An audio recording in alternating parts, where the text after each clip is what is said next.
చాలామంది క్రైస్తత్వంలో ఒక వీక్నెస్ పనిచేస్తుంది. ఆ వీక్నెస్ ఏంటంటే ప్రార్థన చేయరు. ఈ క్రైస్తవుడికి కావాల్సింది ప్రార్థన. వాళ్ళకైతే యజ్ఞాలు, యాగాలు, క్రతువులు, లేకపోతే ధనధాన్యాలు, లేకపోతే ఇంకా రకరకాలైన ఏర్పాట్లు ఉంటాయి. కానీ క్రైస్తవుడికి ఉన్నది ఒకటి ఆయుధం. ఆ ఆయుధమే ప్రార్థన. ఈ ప్రార్థన చేయటం వల్ల వీడు ఏమవుతాడంటే బైబిల్ వాక్యంలో సెలవిస్తూ ఉన్నాడు, ఆయన ధనవంతులుగా ఉంటారు, ఆరోగ్యవంతులుగా ఉంటారు, సంతోషంగా ఉంటారు, వారి లోకములో చక్కటి వంశాలతో ఆశ్రయించబడతారు. చూద్దామని ఒకసారి ఆదికాండం 12:8 చూద్దాం. ఆదికాండం 12:8. అక్కడ నుండి అతడు బయలుదేరి బేతేలునకు తూర్పునున్న కొండకు చేరి పడమటనున్న బేతేలునకు తూర్పునున్న హాయికిని మధ్యను గుడారము వేసుకుని అక్కడ యెహోవాకు బలిపీఠమును కట్టి యెహోవా నామమున ప్రార్థన చేయడం ప్రారంభించిన దేవుడి స్తోత్రాలు. అప్పటి వరకు 70 సంవత్సరం వయసు వరకు కూడా అబ్రహాం గారు ప్రార్థన చేయలేదు. అబ్రహాం గారు విగ్రహార్థులుగా ఉన్నారు. అబ్రహాం గారు వారి యొక్క బలాన్ని, వారి యొక్క శక్తిని, వారి యొక్క కుటుంబాన్ని జీవితంలో సాగిపోతూ ఉన్నారు. అబ్రహాం గారికి ఏదో ఆయన చేతకు వచ్చిన పూజలు చేసుకున్నాడు. ఎప్పుడైతే దేవుడి దగ్గరికి వచ్చాడో అతను ప్రార్థన చేయడం ప్రారంభించాడు. ఎలాగ ప్రార్థన చేశాడు అబ్రహాం గారికి కూడా చాలా ప్రాముఖ్యమైన విషయం చూద్దామండి. ఏప్రిల్ 11:6 చూద్దాం. ఏప్రిల్ 11:6. విశ్వాసం లేకుండా దేవునికి ముందర దేవుడు సజీవుడు, జీవము గలవాడు, ఉన్నవాడు. నేను శక్తి లేని మూలము, నాలో బలము లేదు, నాలో జ్ఞానము లేదు. ఆయన గనక నాకు తోడుగా ఉంటే, ఆయన గనక నాతో ఉంటే నేను బలవంతుడిగా ఉంటాను అనే నమ్మకము కలిగిన వాళ్ళే దేవుడికి రావాలంట. ఎప్పుడైతే అటువంటి నమ్మకం మీకు కలిగి ఉంటుందో ఖచ్చితంగా ప్రార్థన చేయడం ప్రారంభిస్తారట. ఏమని ప్రార్థన చేస్తారట? ఎలాంటి ప్రార్థన చేస్తారట? నాతోనే ఉండాలి, హల్లెలూయా. ఎవరితో ఉండాలండి? నాతోనే ఉండాలి, హల్లెలూయా. నాతోనే ఉంటే హల్లెలూయా, నేను బలవంతుడిగా ఉంటాను. అంటే చాలామంది ఏం చేస్తారంటే ప్రార్థన చేయరండి. ఏయో చెప్తారు, అయ్యా మేము అక్కడ ఉద్యోగం చేస్తున్నామండి, లేకపోతే ఇక్కడ ఇలా ఉద్యోగం చేస్తున్నామండి, లేకపోతే మేము చాలా పెద్ద వ్యాపారం చేస్తున్నామండి, ఇలాగైపోయిందండి, అలాగైపోయింది, ఇవన్నీ చెప్తారు కానీ ప్రార్థన చేయరు. అంచేత ప్రార్థన చేసేవాళ్ళు ఎలా ఉంటారు, వాళ్ళ యొక్క శక్తి ఎలా ఉంటుంది, వాళ్ళ యొక్క బలం ఎలా ఉంటుంది, వాళ్ళ యొక్క జీవితాలు ఎలా ఉంటాయి చూద్దాం. దానియేలు 1:6 చూద్దాం. దానియేలు 1:6. యూదులలో నుండి దానియేలు హనన్యా మిషాయేలు అజర్యా అనువారు వీరిలో ఉండిరి. నపుంసకులు ఎక్కడ ఉన్నారంటే వీళ్ళు జైల్లో ఉన్నారంటండి. జైల్లో ఉన్న వాళ్ళు ప్రార్థన చేస్తారు. చెప్పండి, మీ న్యాయం చెప్పండి. ఆస్తులు పోని, అంతస్తులు పోని, కుటుంబాలు పోని, బిడ్డలు పోయారు. కానీ వీళ్ళందరూ ఏం చేశారంటే జైల్లో పెట్టారు. జైల్లో పెట్టిన తర్వాత అన్యుల దేశంలో జైల్లో పెట్టారు. అన్యుల దేశంలో జైల్లో ఉండగా వీళ్ళు ప్రార్థన చేస్తున్నారండి. అది వాళ్ళ గొప్పదనం. అక్కడ ప్రార్థన చేస్తున్నారు. ఏమని ప్రార్థన చేస్తారు? మాకు విడుదల తెచ్చానైనా, మమ్మల్ని చాలా నువ్వు కాపాడాలనైనా, నువ్వేదో మాకు చేయాలనైనా, నా అర్జెంటుగా ఈ యొక్క శరసాలు కూడా బదలైపోవాలైనా, లేకపోతే రాజుగారికి అర్జెంటుగా 2 కళ్ళు పోవాలనైనా అని ప్రార్థన చేస్తున్నారంటారా? అలాంటి ప్రార్థన ఏం చేయట్లేదు. వాళ్ళు ఒకటే ప్రార్థన చేస్తున్నారు, మేమేదో అపరాధం చేస్తాం, మా పెద్దలు అపరాధం చేశారు కాబట్టి మేము జైల్లోకి వెళ్ళాం, మా బతుకులాగా అయిపోయినాయి, మేము అపరాధులము, మాలో శక్తి లేదు, మాలో బలము లేదు, మాలో జ్ఞానం లేదు. దేవుడు స్వస్థ గొప్ప దేవుడు మన దేవుడు. అంతే వెంటనే రాజుగారికి ఒక ఆలోచన వచ్చింది, హెబ్రీ కుర్రోళ్ళని మనం వినియోగించుకోవాలి, వాళ్ళు చాలా తెలివిగల వాళ్ళు. వెంటనే హెబ్రీ కుర్రోళ్ళ దగ్గరికి నపుంసకులు పంపించారు రాజుగారు. ఒరే అబ్బాయి, వాళ్ళకి ఇంత మాంసం ముక్కలు, ఇంకా ఆ కోడి ఆ రెక్కలే, మరి ఇంకా పోతామంటే ఒక తొడే వాళ్ళకి ఇచ్చేసేయండి రా, వాళ్ళు మంచి బలవంతులుగా ఉండాలి, వాళ్ళని రేపు నుంచి పనిలో పెట్టుకున్నాను అని చెప్పారు రాజుగారు.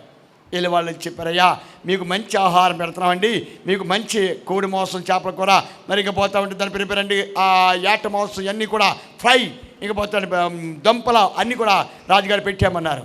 వాళ్ళు ఒకటే మాట్లాడారండి, అయ్యా మేము దైవజనులము, అమెన్, మేము దేవుడి బిడ్డలము, అమెన్, మాకు కొంచెం కూరగాయలు ఉండి కొంచెం కూర పెట్టండి, మేము ప్రార్థన చేసుకుంటాం బాబు అన్నారు. అయితే ఆయన నమ్మలేదు. బలం అలా వస్తుంది కూరగాయల్లో అనుకున్నారు. కానీ కూరగాయల్లో లేదని బలం ఎక్కడుందండి? దేవుడి ప్రార్థనలో ఉంది బలం. ఆమేన్, హల్లెలూయా. దేవుడి ప్రార్థనలో ఉంది బలం, హల్లెలూయా.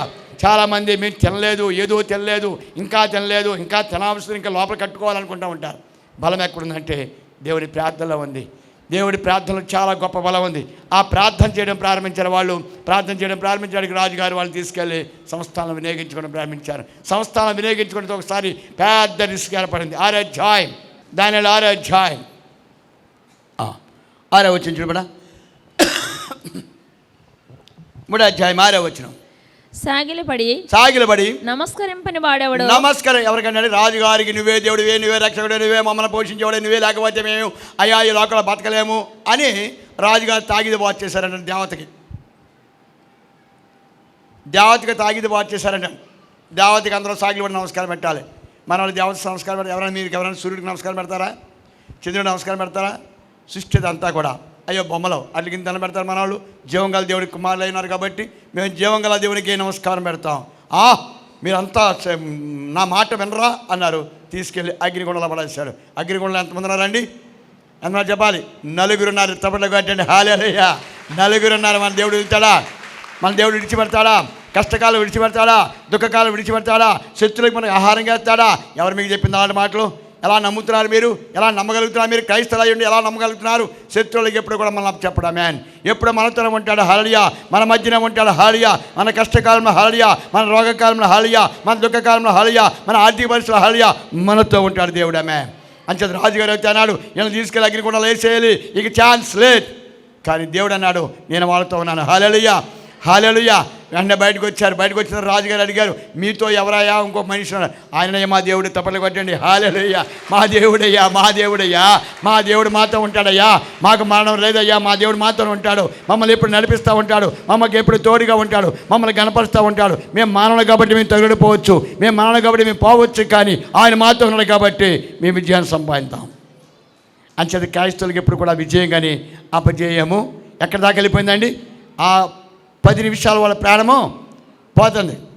10 నిమిషాల ప్రాణం పోతుంది కాబట్టి 10 నిమిషాల్లో లోపలికి వెళ్ళిపోతున్నారు. వాళ్ళు వెళ్ళిపోయారు, అగ్నిగుండంలోకి వెళ్ళిపోయారు. అగ్నిగుండంలోకి వెళ్ళిన తర్వాత వచ్చాడు దేవుడు. చాలామంది ఏమీ లేకుండానే ఎమ్మెల్యే గారికి వెళ్దామా, ఆడిగిరికి వెళ్దామా, ఈడి కాళ్ళు పెట్టుకుందామా, ఆడి కాళ్ళు పెట్టుకుందామా అని తెల్లాలిగితే రోడ్లను తిరుగుతూ ఉంటారు. ఎవరి కాళ్ళు పట్టుకోవసలేదు మ్యాన్. మనం ఎవరి కాళ్ళు పట్టుకోవసలేదు మ్యాన్. మనకి దేవుడి పాదాలు ఉన్నాయా మ్యాన్. దేవుడు మనతో ఉన్నాడా మ్యాన్. మన మధ్యనే ఉన్నాడా మ్యాన్. మనతో ఉన్నాడా మ్యాన్. అందుకు మనం భయపడాల్సిన అవసరం లేదా మ్యాన్. అందుకు మనం చేయవలసింది ప్రార్థన. ఏమని ప్రార్థన చేయాలి? నేను పాపం చేయకూడదు. ఆమేన్. పాపం చేస్తే ఏమవుతుందండి? దావీదు గారు పాపం చేస్తారు చక్కను. దావీదు గారు పాపం చేసిన తర్వాత ఎక్కడికి వెళ్ళండి? బెత్షెబా గుళ్ళకి వెళ్ళాడు. చూద్దామండి. 6వ అధ్యాయం 6వ వచ్చింది ఇప్పుడు. 6వ అధ్యాయం కీర్తన గ్రంథం.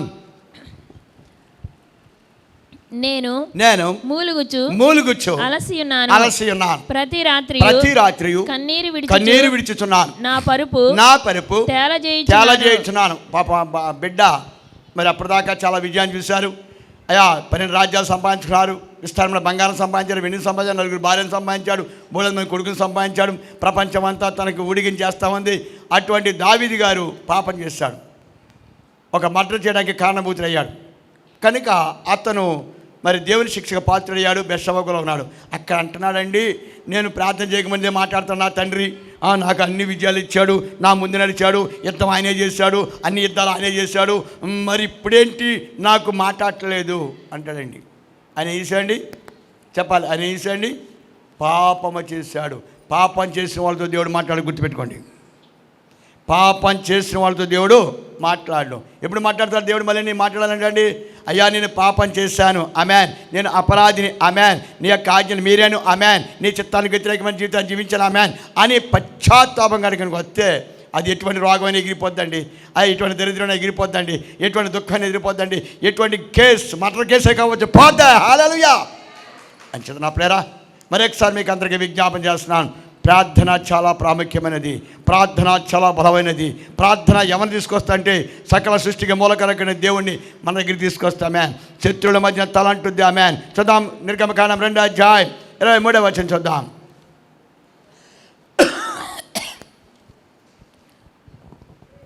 అలాగున అనేక దినములు జరిగిన మీదట ఐగుప్తు రాజు చనిపోయెను. ఇశ్రాయేలీయులు తాము చేయుచున్న వెట్టి పనులను బట్టి నిట్టూర్పులు విడిచి ఏం చేస్తారంటే వెట్టి పనులు చేసుకుంటారట. ఎట్టి పనులు చేసేవాడు కూడా ప్రార్థన చేస్తారా? లేబర్ మంద ప్రార్థన చేస్తారా అంటారు చాలా మంది. వాళ్ళకు ప్రార్థన ఆ లేబర్ మంద తినడానికి తినలేదు కానీ దేవుడు అని ఎడుతారు అని చాలామంది అంటారు. కానీ 430 సంవత్సరాలు చాలా దరిద్రాలు అనిపించారు. 430 సంవత్సరాలు చాలా దుఃఖాలు అనిపించారు. 430 సంవత్సరాలు చాలా శ్రమలు అనిపించారు. 430 సంవత్సరాలు అయిన తర్వాత వాళ్ళు ఏం చేశారండి? దేవుడి స్థానంలో ప్రార్థన చేయడం ప్రారంభించారు. ఎలా ప్రార్థన చేస్తారండి? చిరిగిపోయిన బట్టలు, అయ్యా కట్టుకోవడానికి వస్త్రం లేదు, తినడానికి తినలేదు, అభాగ్య స్థితిలో ఉండి ప్రార్థన చేయడం ప్రారంభించారు. అభాగ్య స్థితిలో ఉండి ప్రార్థన చేస్తారు. ఏం జరిగింది? 3వ అధ్యాయం 4వ వచనం ఇప్పుడు ప్రార్థన చేస్తే ఏం జరిగింది చూద్దాం. దానిని చూచుటకు అతడు ఆ తట్టు వచ్చుట చూచెను. యెహోవా చూచెను. దేవుడు ఆ పొద నడుమ నుండి మోషే ఎక్కడికి వచ్చాడండి? పొదలోకి వచ్చి కూర్చోడు దేవుడు. హల్లెలూయా. మోషే గారి గురిని కాసుకుంటున్నాడు. హల్లెలూయా. చాలామంది మోషే గొప్పవాడు, మోషే బలవంతుడు, చాలా శక్తివంతుడు అని చెప్తూ ఉంటారు. మోషేలో శక్తి లేదండి, మోషేలో బలం లేదండి. మోషేని ఎన్నుకున్న దేవుడి దగ్గర ఉందండి బలం. హల్లెలూయా. తబలగొడ్డ ఆయన దగ్గర ఉంది. హల్లెలూయా. ప్రార్థన చేతకారం వాడు మోషే ఇక్కడ పొద్దు దగ్గర ఉన్నాడు. పొద్దు దగ్గర ఉండి ఎంతవరకు అంటే దౌర్భాగ్యం ఇచ్చాడంటే కాళ్ళకి జోళ్ళు ఉన్నాయండి. కాళ్ళకి జోళ్ళు ఉండి దేవుడితో మాట్లాడుతున్నాడు. ముందు జోలు తీయమన్నాడు. జోలు తీశాడు. నాయన గడగడ ఉనిపోతా ముందు పడిపోయాడు. ఎవరయ్యా అని అడిగాడు. అబ్రహాము దేవుడిని హల్లెలూయా, ఇస్సాకు దేవుడిని హల్లెలూయా, యాకోబు దేవుడిని హల్లెలూయా. మరి ఏంటండి అయ్యగారు అన్నాడు. ఏమీ లేదు, ఇశ్రాయేలుని ఐగుప్తు నగరానికి నేను తీసుకెళ్ళిపోతున్నాను. అక్కడ తీసుకెళ్ళిపోతున్నాను, పరమకాలను తీసుకెళ్ళిపోతున్నాను. హల్లెలూయా. వాళ్ళకి రాజ్యాలు సిద్ధపరిచాను. హల్లెలూయా. పాలు తినే స్థానం తీసుకెళ్ళిపోతున్నాను. హల్లెలూయా. రాజకుమారులకు అభిషేకం ఏంటి? పెట్టి పనులు చేస్తున్న వాళ్ళ విహార సిగ్గుండా? మన క్రైస్తవులు సిగ్గుండాలండి? మన క్రైస్తవులు అర్థం ఉండాలా? మన క్రైస్తవులు రాసి ఉండాలా? మనం చేయింది ఏంటంటే ప్రార్థన. మనం దేవునికి లోబడాం, దేవునికి ప్రార్థన చేయం, దేవునికి ఆజ్ఞను పాటించాం, దైవ చిత్తాన్ని నిర్వర్తం చేయం. కాబట్టి మన జీవితంలో లేని దరిద్రాన్ని కొనుక్కుంటూ ఉంటాం, లేని దుఃఖాన్ని కొనుక్కుంటూ ఉంటాం, లేని జబ్బులు కొనుక్కుంటూ ఉంటాం, లేని ఆ శాపాలు కొనుక్కుని మన జీవితంలో మూలుగుతూ అలవాడైపోతుంది. ఎందుకంటే దావీదు లేనిపోయింది కొనుక్కున్నాడు. దావీదు. ఆ సౌలు కూడా లేనిపోయి కొనుక్కున్నాడు. మనం కూడా అలా లేనిపోయి కొనుక్కుంటూ ఉంటాం. ఇశ్రాయేలు కూడా లేనిపోయి 430 సంవత్సరాలు కొనుక్కున్నారు. అంచేత పేర ఇక్కడ ఎప్పుడైతే మోషే దగ్గరికి వచ్చి చెప్పాడో, మోషేతో అన్నాడు, అయ్యా మోషే అన్నాడు, నాయన అసలు ఇశ్రాయేలు మంచోడు కాదు, రాజు చాలా బలమైన వాడు. నేను అబ్రహాము దేవుడను, ఇస్సాకు దేవుడను, యాకోబు దేవుడను, నాకు అసాధ్యమైనది ఏదీ లేదు. నువ్వు ఇశ్రాయేలు మధ్యకి వెళ్ళి నా మాట చెప్పు. ఎవరిచ్చారు? దేవుడు మన మధ్యకి వచ్చాడు. తప్పులు కొట్టండి. దేవుడు మన మధ్యకి వచ్చాడు. హల్లెలూయా. యెహోవా నా బలమా, యథార్థమైనది నీ మార్గం. యెహోవా. ఎవరొచ్చారు? రాజుగారి దగ్గరికి వెళ్ళి చెప్పాడు, అయ్యా మా దేవుడు వచ్చాడు. మోషే వచ్చాడని చెప్పాడా? లేకపోతే ఇంకేమైనా పెద్ద వీరుడు వచ్చాడని చెప్పాడా? లేకపోతే అన్నయ్య వచ్చాడని చెప్పాడా? లేదా సతీష్ కుమార్ గారు వచ్చాడని చెప్పాడా? దేవుడు వచ్చాడు. హల్లెలూయా. ఎవరయ్యా మీ దేవుడు? యెహోవా మా దేవుడు. హల్లెలూయా. మరి ఇప్పుడు దాకా ఎక్కడున్నాడయ్యా? ఇప్పుడు దాకా మేము ఆయన మాటలు లేదు, ఆయన ప్రార్థన చేయలేదు, ఆయన చిత్తానుసారం నిర్వర్తం చేయలేదు. కాబట్టి ఇప్పటిదాకా మా దేవుడు మా దగ్గర రాలేదు. ఆమేన్. మీ బాధలు పడలేక ఆయనకి ప్రార్థన చేయడం ప్రారంభించాం. వచ్చేసాడు మా దేవుడు. ఏం చేస్తాడు మీ దేవుడు? ఏదరా మీ దేవుడా? ఏం చేస్తారో చూస్తారా మీరు? ఎర్ర సముద్రం చీలిపోగాక ఆమె ఎంత పడకూడా, ఎర్ర సముద్రం చీలుగాక ఆమెన్. ఐగుప్తు సైన్యం అంతా కూడా నీటి కలిసిపోగాక ఆమెన్. మోషేతో అన్నాడు, మోషే ఎర్ర సముద్రం, రే ప్రార్థన చేయరా మోషే ప్రార్థన చేయి, అద్భుతం చేయబోతున్నాం. అంచేత మన దేవుడు ప్రార్థన చేస్తుండగా అద్భుతాలు చేస్తాడు, సృష్టిక్రియలు చేస్తాడు, అనాథులు గొప్ప వాళ్ళని చేస్తాడు. ఆమేన్. నువ్వు దరిద్రాన్ని అనిపిందాం అనుకుంటున్నావా? ప్రార్థన చేయకుండా ఉండు. నువ్వు రోగాన్ని అనిపిందాం అనుకుంటున్నావా? ప్రార్థన చేయకుండా ఉండు. ఈ లోకంలో శాపగ్రస్తుగా ఉండాలనుకున్నావా? ప్రార్థన చేయకుండా ఉండు. భార్యాభర్తలతో దెబ్బలాడుకోవాలనుకున్నారా? ప్రార్థన చేయకుండా ఉండండి. ఈ లోకంలో మీ బిడ్డలు అనాథగా ఉండాలనుకున్నారా? ప్రార్థన చేయకుండా ఉండండి. కానీ ప్రార్థన బలమైన ఆయుధం. దానియేలు ఏదో జరుగుద్దని ప్రార్థన చేయలేదు. అతనికి దేవుని స్తుతించడం అలవాటు. అతను ఎక్కడి నుంచి అంటే జైలు నుంచి ప్రారంభించాడు. అతను ఆఖరి శ్వాస వరకు ప్రతిరోజు 3 సార్లు వాకిలు తెరిచి ప్రార్థన చేస్తూనే ఉన్నాడు. దానియానికి అపాయం వచ్చేస్తుంది. దానిని మీకు పెద్ద అపాయం వచ్చేస్తుంది. దానిని ప్రాణం తీసేయబోతున్నారు, దానిని చంపేయబోతున్నారు, దానిని చంపేయడానికి రెడీగా ఉన్నారు, ప్లాన్ తయారు చేసుకున్నారు, రెడీగా దాచుకూర్చున్నారు. ఈ లోపల ఒక అద్భుతం జరిగింది. ఆమేన్. ఈ లోపల అద్భుతం జరిగింది. ఆమేన్. ఆయన తీసుకెళ్ళి జైలు ఎక్కడ పడేస్తారండి? పుల్ల పడేస్తారు. ఆమేన్. అండ్ ఎవరు వచ్చారండి? దానిలో చెప్పాడు, దిస్ ఇస్ లాస్ట్ డే, నేను చచ్చిపోతున్నాను, అయిపోయింది, నా పని అయిపోయింది. తండ్రి, ఇంతవరకు కాపాడావు, ఇంతవరకు నీ పాపం చేయకుండా కాపాడావు, పాపన పడకుండా కాపాడావు, అన్యుల దేశాల మధ్యన, శత్రువుల మధ్యన తలంటావు, అన్ని విషయాలను కనపరిచావు. అందుకు ఈరోజు నేను వచ్చేస్తున్న పరలోక రాజ్యంలోకి. ఎవరు వచ్చారండి? దేవాదేవుడు వచ్చాడు. రేపు పరలోక రాజ్యం వెళ్ళడానికి టైం ఉంది, వాళ్ళు కళ్ళు తెరవాలి కాబట్టి, వాళ్ళు బుచ్చ పలకబెట్టి, ఇదిగో పుల్ని నోరు మీయించుతున్నాను. ఎవరు నోరు మీయించారండి? పుల్లు నోరు మీయించగలరు. అమెన్. పుల్లు నోరు మీయించగలరు. అమెన్. సకల సృష్టి నోరు మీయించగలరు. అమెన్.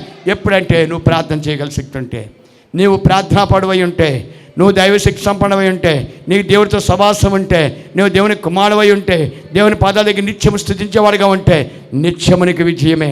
ఎక్కడ శత్రుల మధ్యన విజయం. అమెన్. దరిద్రంలో విజయం. అమెన్. దుఃఖంలో విజయం. అమెన్. అని చాలామంది ప్రార్థన చేయడం చేతకాక చాలా తంటాలు పడుతూ ఉంటారు, చాలా సమస్యలు అనిపిస్తూ ఉంటారు, చాలా దుఃఖాలు అనిపిస్తూ ఉంటారు. అందుకే ఎస్తేర్ దగ్గరికి వెళ్ళి మొర్దెకాయి అంటాడు, అమ్మా ఒకసారి నువ్వు చేయకపోతే 7 పక్కల నుంచి ఎదురు చేసేస్తున్నాడు. నోరు మూసుకోరా అన్నయ్య, యథాస్థాలు ఉన్న మన వాళ్ళు తినేసి రోడ్డు అంటే కంచరగాళ్ళ తిరుగుతున్నారా? ఏం చేస్తున్నారు? అలా తినేసి రోడ్లు అంటే తిరుగుతారు. ఇంకా పైగా అయ్యో ఆడెవడో చంపేస్తున్నాడు, మన ప్రాణం తీసేస్తున్నాడు, మమ్మల్ని చంపేస్తున్నాడు, ఆడపోతే వెళ్ళి ఎక్కడికి వెళ్ళాలి? దేవుడి దగ్గరికి వెళ్ళి ఆడొచ్చుగా, దేవుడి దగ్గరికి వెళ్ళి ప్రార్థన చేయొచ్చుగా. ఏరా అన్న చెప్పరాను వా అన్న, ఆయన చెప్పరా? దేవుడికి వెళ్ళి ప్రార్థన చేయొచ్చు కదా. ఆడ చంపేస్తున్నాడు, ఈడు చంపేస్తున్నాడు, ఎస్తేర్ ఎక్కడ ఉంది, సకారం చేయదేంటి, ఎస్తేర్ ఎక్కడ ఉంది, మా కూడా రాదేంటి, ఎస్తేర్ ఎక్కడ ఉంది, అలా ఆయనతో మాట్లాడదండి, ఈ కౌలు చెప్పి ముందరా వాళ్ళు ప్రార్థన చేయొచ్చుగా. ప్రార్థన చేస్తారండి, జీవో మారిపోయింది. ఆమేన్. జీవో ఏమొచ్చిందండి? హామాను తీసుకెళ్ళి ఉరికమ్మ ఎక్కించండి, ఇశ్రాయేలుని సామంతులుగా దీవించండి. ఆమేన్. ఇశ్రాయేలు ఎక్కడున్నా ఎలాగండి? వారిని రాజులుగా అభిషేకించండి. ఆమేన్. అందుకే ఎస్తేర్ 10వ అధ్యాయంలో ఇశ్రాయేలు పన్ను కట్టట్లేదు, ఇశ్రాయేలు రాజకుమారిగా మారిపోయారు. మొర్దెకాయి ప్రపంచ దేశానికి మహామంత్రిగా మారిపోయాడు. అంచేత నా పిల్లరా, మరొకసారి మీకు అందరికీ విజ్ఞాపన చేస్తున్నాను, ప్రార్థన చాలా పెద్ద ఆయుధం. దానంత ఆయుధం భూమి మీద ఇప్పటివరకు రాలేదు. అటువంటి ఆయుధం భూలోకంలో ఎవరికి లేదు. ఆ ఆయుధం ఎవరికి ఇచ్చాండి? మనకిచ్చాడు. ఆమేన్. క్రైస్తవులకు ఇచ్చాడు. ఆమేన్. అద్భుతాలు కాదు, ఆమేన్. సూచక్రియలు కాదు, ఆమేన్. నీ ముందు నడుస్తాడు. ఆమేన్. ఆమేన్. నేను గణపరుస్తూ ఉంటాడు. ఆమేన్. నేను రోగం రాకుండా కాపాడుతాడు. ఆమేన్. నీకు దరిద్రం రాకుండా కాపాడుతాడు. ఆమేన్. నీ కుటుంబాన్ని కడతాడు. ఆమేన్. నేను గణపరుస్తాడు. ఆమేన్. శత్రుల మధ్యన తలంటుతా. ఆమేన్. ఎవరంటే నువ్వు ప్రార్థన చేస్తుంటే, నువ్వు ప్రార్థన అనే ఆయుధాన్ని కింద పెట్టినప్పుడు, ఎవరు పెట్టారని ప్రార్థన ఆయుధాన్ని? మహాతండ్రి అయిన దావీదు గారు ప్రార్థన ఆయుధాన్ని కట్టిపెట్టారు, పక్క పెట్టారు. ఆయుధాన్ని పక్క పెట్టి ఆయన ఏదో కళ్ళకంటున్నాడంట. కళ్ళకంటప్పుడు ఎవరు వచ్చారండి? హఠాత్తుగా ఆడి మీదకి ఉగ్రత వచ్చేసింది. హఠాత్తుగా తన రాజ్యాన్ని పాడు చేసుకున్నాడు, తన భార్యను పాడు చేసుకున్నాడు, తనను పాడు చేసుకున్నాడు, తన జీవితంలో చాలా భయంకర దుఃఖానికి వెళ్ళిపోయాడు. అంచేత ప్రార్థన ఎవరికైతే చేయడం చేత రాదో, ప్రార్థనా జీవితంలో ఎవరికైతే నమ్మకం లేదు, అందుకే అబ్రహాం గారు చెప్తున్నాడు, దేవుడు ఉన్నాడని నమ్మకం కలిగిన వాళ్ళే దేవుడి దగ్గరికి రావాలి. దేవుడి దగ్గర నమ్మకం ఉన్నవాళ్ళే దేవునికి ప్రార్థన చేయాలి. వాళ్ళు ఖచ్చితంగా విజయాన్ని చూస్తారు. అంచేత సమస్యలు మనకు ఎదురవుతాయి, శోధనలు మనకు ఎదురవుతాయి, దుఃఖాలు మనకు ఎదురవుతాయి. జయం లేదనుకోవచ్చు, అందరూ కూడా మనం జయించలేము అనుకోవచ్చు, మన వల్ల కాదనుకోవచ్చు, వీళ్ళ బాగుపడరు అనుకోవచ్చు. ఇశ్రాయేలు కూడా మోషే అదే చెప్పాడు, వీళ్ళ బాగుపడరని చెప్పాడు. మోషే బాగుపడడానికి వీలేదని చెప్పాడు. దేవుడు చెప్పాడు, నేను అబ్రహాము దేవుడను, ఇస్సాకు దేవుడను, యాకోబు దేవుడను. ఆ దేవుడే మన దేవుడు. వాళ్ళకందరికీ దేవుడు అయితే మనకేమవుతాడు? పరలోకమందున మా యొక్క తండ్రి మీ నామమే పూజించబడగాక.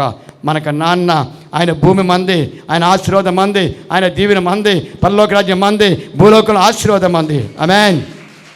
అంచేత మనం ఏం చేయాలి? అందుకే యేసు ప్రభు భూలోకంలో ఉండగా నిత్యము ప్రార్థన చేస్తూ ఉన్నాడు, దివారాత్రులు ప్రార్థన చేస్తున్నాడు, శక్తివంతమైన ప్రార్థన చేస్తున్నాడు, అనేక అద్భుతాలు చూడగలుగుతున్నాడు యేసు ప్రభు వారు. అంచేత ఏ క్రైస్తవులైతే దివారాత్రులు ప్రార్థనా జీవితం లేడు, ఏ క్రైస్తవులైతే ప్రార్థన మీద నమ్మకం లేదు, ఏ క్రైస్తవులైతే తన జీవితంలో దేవుని మీద ప్రార్థన చేయట్లేదు, ఆ క్రైస్తవుడు వాటంలో చూస్తూ ఉంటాడు, ఓడిపోతూ ఉంటాడు, ఆరోగ్యం పాడైపోతూ ఉంటుంది.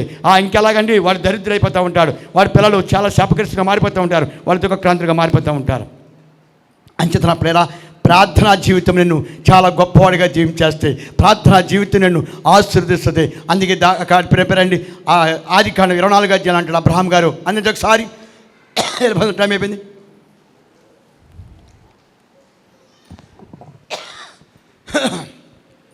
అబ్రహాము బహుకాలము గడిచిన వృద్ధుడై ఉండెను. అన్ని విషయంలోనూ యెహోవా అబ్రహామును ఆశీర్వదించెను. హల్లెలూయా. ఎప్పుడు ప్రారంభమైంది ఆశీర్వాదం? అబ్రహాంకి ఎప్పుడు ప్రారంభమైంది? అబ్రహాం దేవుడి దగ్గరికి వచ్చాడు, అబ్రహాం చిన్న మందసం కట్టాడు, అబ్రహాం ప్రార్థన చేయడం ప్రారంభించాడు. అయ్యా క్రమక్రమంగా ప్రపంచ నాయకుడిగా మారిపోయాడు. ఇవాళ ప్రపంచంలో అబ్రహాం సంతానం మరి జనం కలిగి ఉన్నారు. సగం భూమి అబ్రహాం సంతానం దగ్గర ఉంది. ఆనాడు వాగ్దానం ఇచ్చాడు, అబ్రహామా ఇదిగో ఇసుకరేనంత సంతానం నీకు ఇస్తాను, ఆమేన్. నక్షత్రాల పిల్లలు నీకు ఇస్తాను, ఆమేన్. భూమిని సంతరించుకుంటారు, ఆమేన్. లోకాన్ని సంతరించుకుంటారు, ఆమేన్. జై జీవితాన్ని జీవిస్తారు, ఆమేన్. నిత్య రాజ్యంలో ప్రవేశిస్తారు, ఆమేన్. వాగ్దానం నేటి వరకు నిర్వర్తించబడుతుంది. నా ప్రియబిడ్డలారా మరొకసారి మీకు అందరికీ విజ్ఞాపన చేస్తున్నాం. మేము ఓడిపోతున్నాం. మా జీవితంలో ఓటమిని చూస్తున్నాం, మా జీవితంలో రోగాన్ని చూస్తున్నాం, మా జీవితంలో అయ్యా దరిద్రాన్ని చూస్తున్నాం, మా జీవితంలో ఎంతో దుఃఖాన్ని చూస్తున్నాం అని మీరు చాలామంది అస్తమానం బాధపడుతూ ఉంటారు.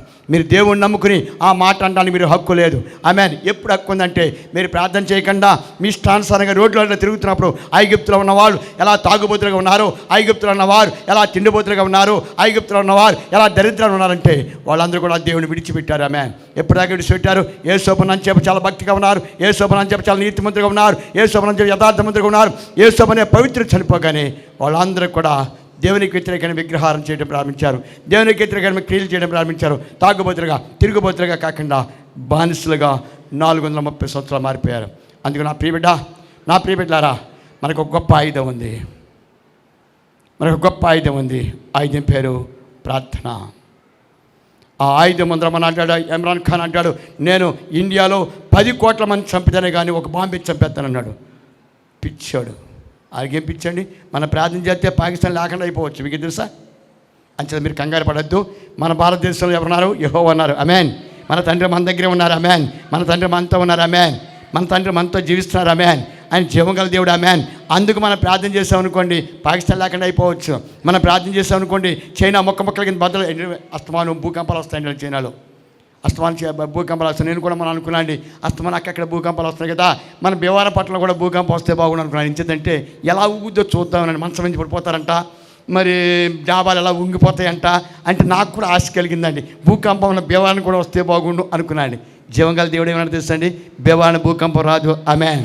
భీమవరం భూకంపం రాదు, ఆమేన్. వెస్ట్ గోదావరి ఎటువంటి ప్రమాదం లేదు, ఆమేన్. ఆంధ్రప్రదేశ్ స్వర్ణాంధ్రగా మారుతుంది, ఆమేన్. ఆంధ్రప్రదేశ్ను ఆశ్రయిస్తున్నాను, ఆమేన్. ఆంధ్రప్రదేశ్ను గణపరుస్తున్నాను, ఆమేన్. ప్రపంచంలో అనేక ఇక్కట్లు చూడబోతున్నారు, ఆమేన్. ఎందుకంటే ఆంధ్రప్రదేశ్ స్వర్ణాంధ్రగా మారుస్తున్నాను, ఆమేన్. ఆంధ్రప్రదేశ్ని పరిపాలిస్తున్నాను, ఆమేన్. అంచేత ఆంధ్రప్రదేశ్లో ప్రార్థన చేసేవాళ్ళు ఉన్నారు. అటు కాకాని ఉంది, ఆమేన్. ఇటు జానయ్య గారు ఉన్నారు, ఆమేన్. అటు సజీవరావు గారు ఉన్నారు, ఆమేన్. అటు మన సతీష్ కుమార్ గారు ఉన్నారు, ఆమేన్. అటు శ్యామ్ కిషోర్ గారు ఉన్నారు, ఆమేన్. ఆయన పేరండి అక్కడ స్టెఫిన్ పాల్ గారు ఉన్నారు, ఆమేన్. యామాయేమీలు గొప్ప వాళ్ళు అయ్యా మన ఆంధ్రప్రదేశ్లో ఉన్నారు, ఆమేన్. మన ఆంధ్రప్రదేశ్లో గొప్ప దైవజనులు ఉన్నారు, ఆమేన్. అబ్రహాం ఒక్కడుండగానే అబ్రహాం యొక్క రాజ్యాన్ని కాపాడాడు దేవుడు, ఆమేన్. అక్కడ సుధమ గొంబులో చాలామంది ఉన్నారు, ఆమేన్. అక్కడ ప్రార్థనా పరులు లేరు, ఆమేన్. అందరూ చచ్చిపోయారు, ఆమేన్. ఆనాడు ఆదాం సంతానంలో ఒక్క ప్రార్థనా పరులు లేడమే. ఉన్న ఒక ప్రార్థన పరుని కైన్ చంపేశాడు, హేబెల్ని చంపేశాడు, అంతే. నా శ్రీపడు అంతే. అందరూ నీట్ కలిసిపోయారు, అంతే. అంచేత మన ఆంధ్రప్రదేశ్ గురించి మీరు బెంగ పెట్టుకోవాల్సిన అవసరం లేదు. మన ఆంధ్రప్రదేశ్ గొప్ప విజయించిపోతుంది, ఆమేన్. మన ఆంధ్రప్రదేశ్ గొప్పగా దీవిస్తున్నాడు, ఆమేన్. మనం అందరం ప్రార్థన చేద్దాం, ఆమేన్. మనం అందరం ప్రార్థన చేద్దాం. ప్రార్థన వీలుగా ఉందాం. దేవుని స్తుతించే వాళ్ళగా ఉందాం, దేవుని ఆరాధించే వాళ్ళగా ఉందాం, దేవుని గణపరిచే వాళ్ళగా ఉందాం, దేవుని ఊరేగించే వాళ్ళగా ఉందాం. మా దేవుడు సజీవుడు, ఆమేన్. మా దేవుడు ఉన్నాడు, ఆమేన్. మాకు భయం లేదు, ఆమేన్. మేము దుఃఖపడాల్సిన అవసరం లేదు, ఆమేన్. మా దేవుడు సజీవుడు, ఆమేన్. మా దేవుడు మాతో ఉన్నాడు, ఆమేన్. మాకు ఈ లోకంలో భయం లేదు, ఆమేన్. మాకు దుఃఖం లేదు, ఆమేన్. మమ్మల్ని పోషిస్తాడు, ఆమేన్. మమ్మల్ని ఆదరిస్తాడు, ఆమేన్. మమ్మల్ని కనికరిస్తాడు, ఆమేన్. మా పిల్లల్ని గొప్పవాళ్ళని చేస్తాడు, ఆమేన్. మా పిల్లల్ని ఆశ్రయించాడు, ఆమేన్. కనికరంగల మహారాజుని వందనాలు చేసిన బాబు యొక్క పవిత్ర సమయంలో మరొకసారి నీ బలాన్ని మా ముందు చూపించావు. అవును బాబు, మోషే అడిగాడు, నాయన నీ బలాన్ని చూపించని అడిగినప్పుడు నీ బలాన్ని ప్రదర్శించావు. ఎందుకంటే ఇశ్రాయేల్ నమ్మరు ప్రభు అని చెప్పాడు. ఇశ్రాయేల్ నమ్మరు కాబట్టి నీ బలాన్ని చూపించుకున్నప్పుడు అడిగడిగి నీ బలాన్ని చూపించావు. నేటి దినాన్ని కూడా బాబు మాకందరికీ కూడా నీ బలం ఎంత గొప్పదో చూపించావు. మాలో లోపం ఏంటంటే మేము ప్రార్థన చేయకపోవడం లోపం. కనుక ప్రభు మనందరినీ కూడా ప్రార్థన పనులుగా మార్చండి. మాకు అందరికీ కూడా నీతిని దయచేయండి. మాకందరికీ కూడా యథార్థాన్ని దయచేయండి. మరి భీమవరపట్నం లేక ఈ యొక్క ఆంధ్రప్రదేశ్లో కూడా అందరూ కూడా గొప్ప ప్రార్థనాపరులుగా మారిపోయినట్లు నీ పరిశుద్ధాత్మ మా పైన ఆరంభ చేయండి. నీ పరిశుద్ధాత్మతో మమ్మల్ని నింపండి. ఇది మొదలుకొని మితిలేని కృప ఆశయాలతో మేమందరూ కూడా ప్రజలతో స్తుతిస్తుండగా మేము ఈ లోకంలో గనులుగా ఉన్నట్లు, ప్రపంచానికి మేము నాయకులుగా ఉన్నట్లు మమ్మల్ని అందరినీ కూడా స్థిరపరచాల్సించమని నీ ప్రేమ గల పదాలు సమర్పిస్తూ యేసు నామమున బతిమాలి వేడుచున్నాను తండ్రి, ఆమేన్. క్రీస్తునామమున మీకు అందరికీ శుభం కలుగును గాక. మీరు నిలిచిన ప్రతి స్థలంలో ఆశ్చర్యకరంగాను, సంతోషకరంగాను, సమాధానకరంగాను మీరు మీ కుటుంబాలు ఎప్పుడు కూడా ఆనందభరితమైన మార్గంలో పనిందిగాక. ఆమేన్. వాక్యం దేవుడు వెనుకటి దర్శించగాక. యెహోవాకు స్తోత్రం. ఆమేన్.